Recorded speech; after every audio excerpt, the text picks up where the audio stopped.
Hello, everyone. Welcome back. I am Christine Dixon of The Ordinary Sacred, and this video is going to be about internal family systems perspective on pride. And before I get into that, though, just a little bit of updating. We are back from our vacation. We actually were gone on vacation for 2 weeks, got back right as Hurricane Beryl hit. And then we were displaced again for another week. We lost power for about 6 days. And then on the trip and then coming back, I had a inflammatory bowel kind of Crohn's disease flare and was bedridden for about 4 days. And now we're back. I have energy. We are packing our house.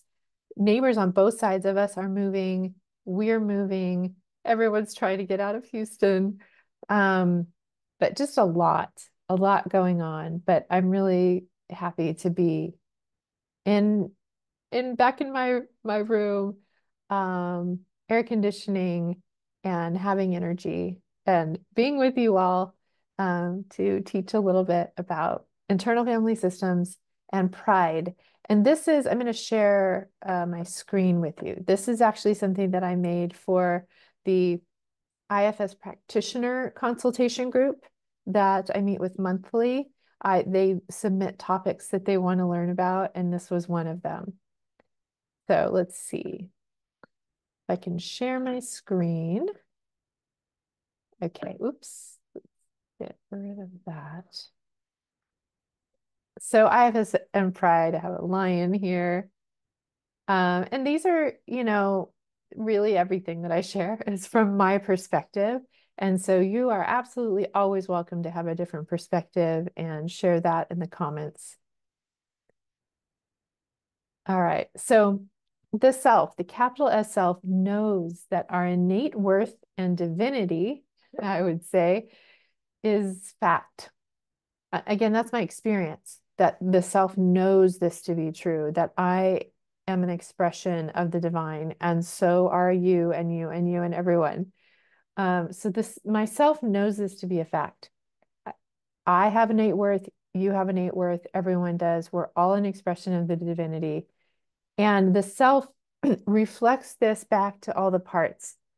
And I like the word reflects back because often it's just in like it's hard to express in words, but the gaze of the self. There's just in the presence of the self, this unconditionally loving source, the parts then know that they have innate worth. So you can think of it like, a grandmother who's just exuding delight. Her eyes light up when you walk in the room. And in her presence, you feel unconditionally loved and accepted. And she may not have to do or say anything. It's just kind of in her gaze and her expression, right? That's what the self is able to convey to the parts. And it carries with it such a deep sense of security. Um, and then I say the self knows this to be a fact about every other person as well.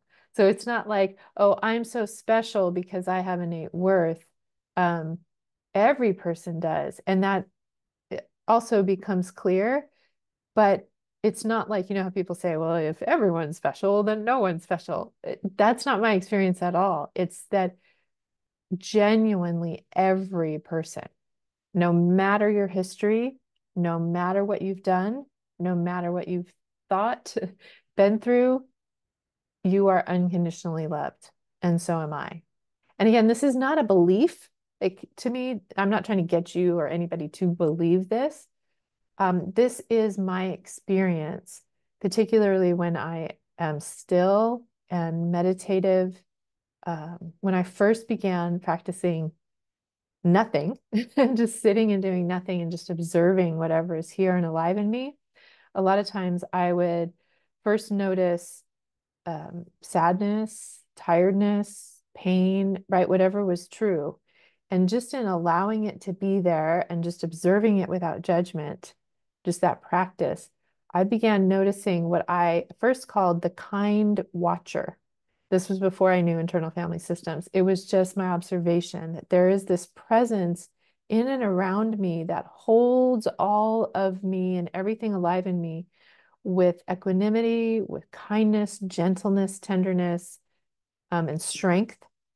And so when I met IFS and they described this, the capital S self that's unconditionally loving and has all these C qualities, I recognized it. Yes, yes, yes.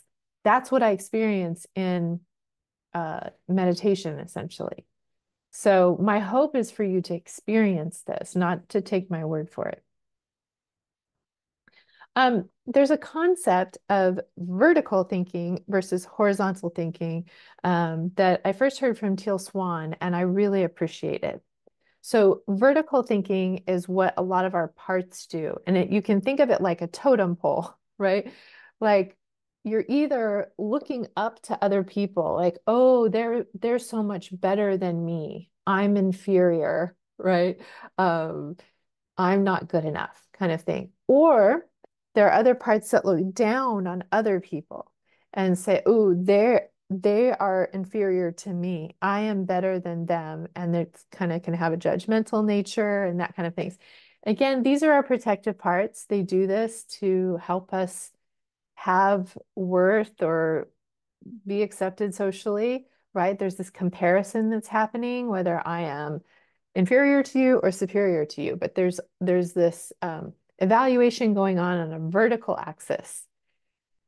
So there's that versus horizontal thinking, which to me is what the self understands, that I and every other person am on this kind of equal X axis as far as our innate worth, right? Every person has equal and immeasurable innate worth.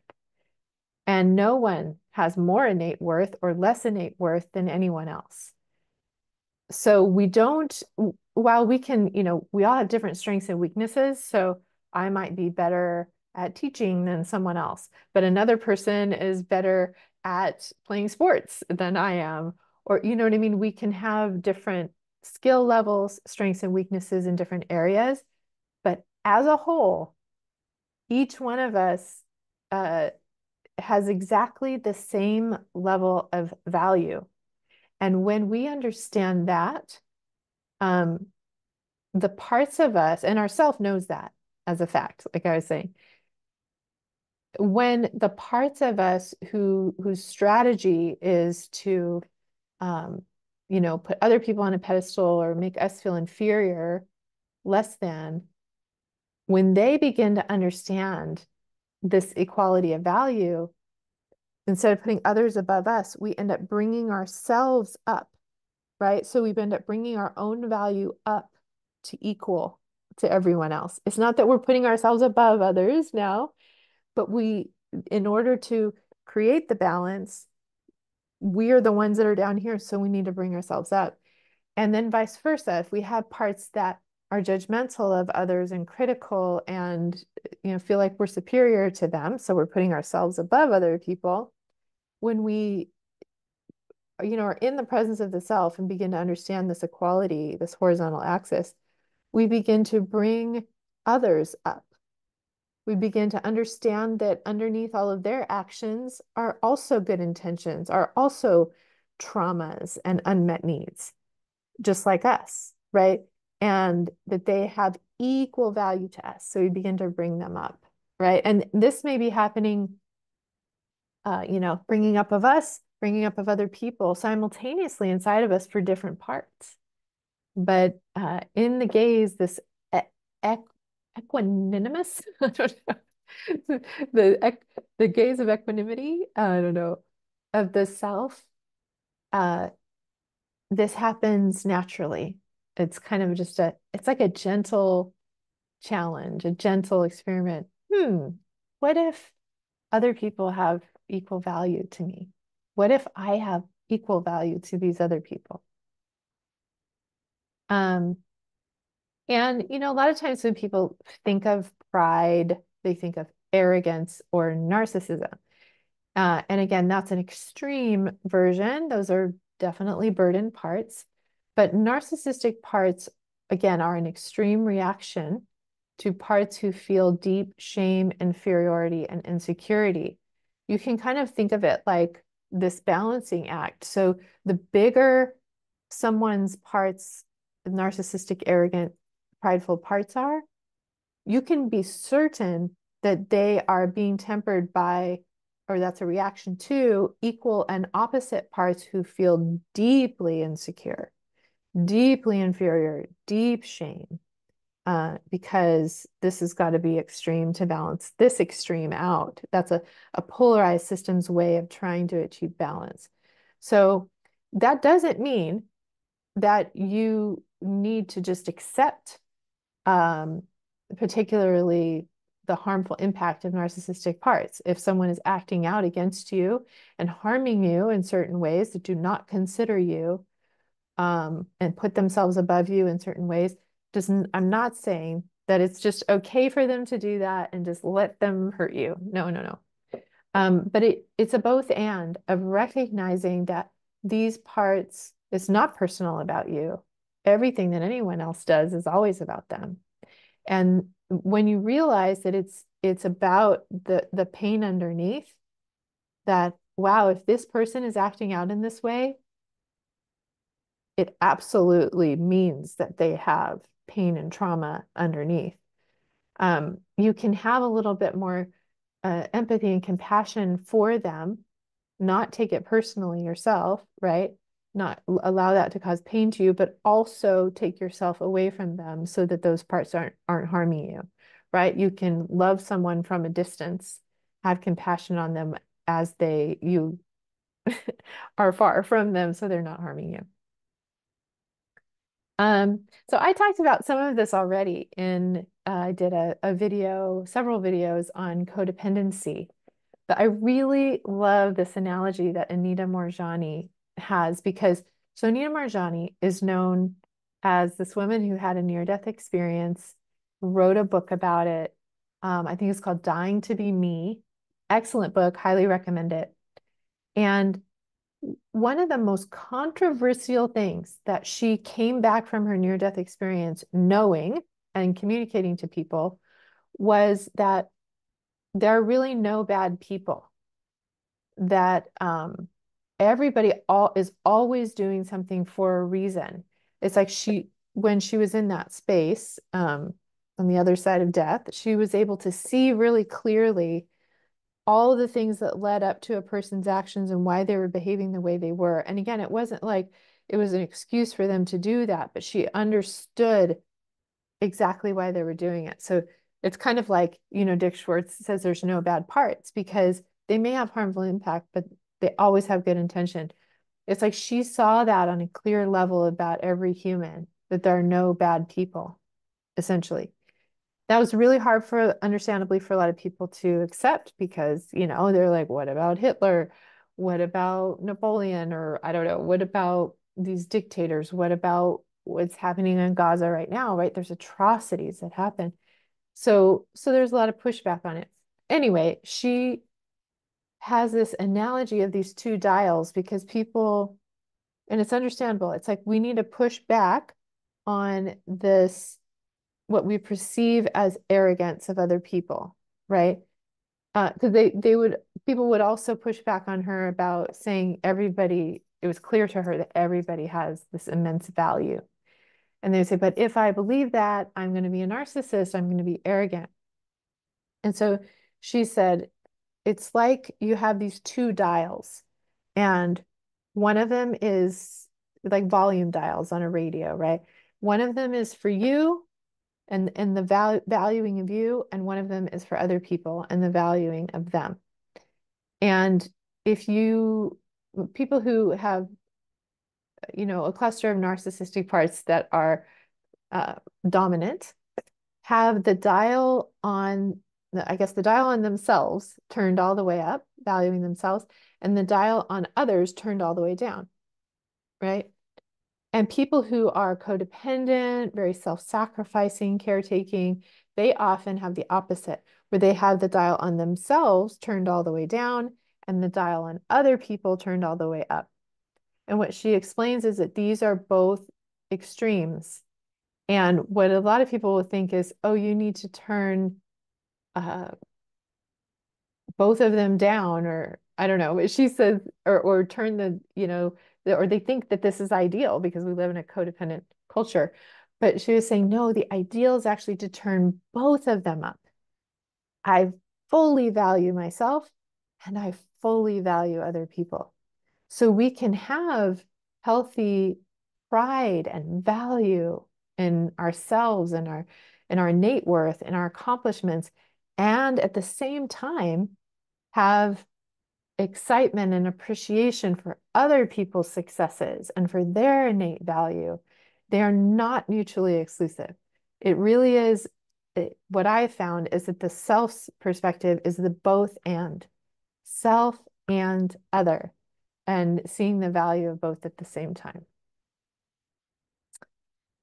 Likewise, and again, you can look at, I have some videos on codependency where I talk more about this pendulum, right? Where it's like you above me or me above you. And again, that to me, the self leadership is the both and, the pendulum in the middle, being pulled down by gravity, the both and of you and me. Just another kind of analogy. So this is interesting. This is my experience, and I think I might have a video where I talk about meeting with this particular part, but I have a part named Anubis, which is the name of an Egyptian god of death. This is how this part appeared to me when I asked him to appear to me. Uh, so all my life I had experienced this, but I, just got curious about it a few years ago. And the catalyst for it was I had created a new program, and someone online said, a new self-paced course, and someone online said, oh, you must be so proud of yourself. And my immediate reaction was like, no, no, I'm not proud of myself. Of course not. How dare I, right? And that was an indication, oh, that's interesting. There are parts in me that think that that's a really bad thing. And particularly my religious upbringing, right? Pride comes before a fall. Pride is a bad, bad thing, kind of thing. How dare you? Don't ever be prideful. That you need to be humble, right? So I had ended up developing this part named Anubis, and his job was essentially he showed me this image of lashing me with this whip. Anytime I ever felt uh, pride or, just any sense of I've accomplished something, that I would get this. It was a very physical sensation. It's like I think of it like a whip of adrenaline, like oh, it feels like that. Like I would have that reaction to it. And so it was a really effective deterrent, right? It was like, how dare you? Don't you ever think of that? And later I even thought of it like, when I was a kid, being spanked, right? Being hit really quickly if I did something bad. And that was essentially Anubis's job was I'm gonna kind of internally hit you if you feel pride. And again, his intention was really good because growing up, it was not acceptable in my social circle to have or express pride. So he was trying to keep me acceptable socially so that I wouldn't be rejected. But I remember particularly high school, college, whenever I would have an accomplishment, like I got good grades, was valedictorian. If I talked about it to other people or I felt any kind of pride inside of myself about it, there was a lashing. Don't do that. So I would have these like highs and lows, these like ups and downs where I remember in college, I was a psychology major and I was learning so much. And I would come back to my friends in my hometown and tell them all of these things. And then Anubis was the one, sometimes you meet parts and you can look back through your life and see where they were active. He would just lash me repeatedly, like, don't you dare think that you know anything better than anyone else, right? Don't you dare um, act like you're an expert in anything or you have any kind of answer. So early on, when I would even, make YouTube videos, do teaching, because I have a really strong teaching part. Her name is Sylvia. She's fantastic. Anubis is too. I love you, Anubis. Um, but she would want to teach because that's what she loves to do, is to learn things and then tell other people about it. But then Anubis would get really concerned. You're holding yourself above other people, and that is a big no-no. How dare you? And it would feel like an inner chastisement. So I would consider him kind of an inner critic, but it was an interesting type of criticism because it was like this really physical lashing inside. It's really hard to explain. But again, I've gotten to know him. He is unburdened now, and and really he tempers another part that's kind of a performing part also. And sometimes he'll point to her name is Maud, and say, hey, she's kind of acting a little extreme right now, or something like that. So sometimes he'll point me to things now, but he doesn't do the lashing. He's not extreme. Yeah, and so when our parts know their innate worth, they no longer have to strive to prove anything. Uh, Now with Anubis, he had quite a religious cultural burden. And so we had to unload a lot of that, a lot of like ingrained scriptures and sermons and like messaging that was given. We had to unload a lot of that.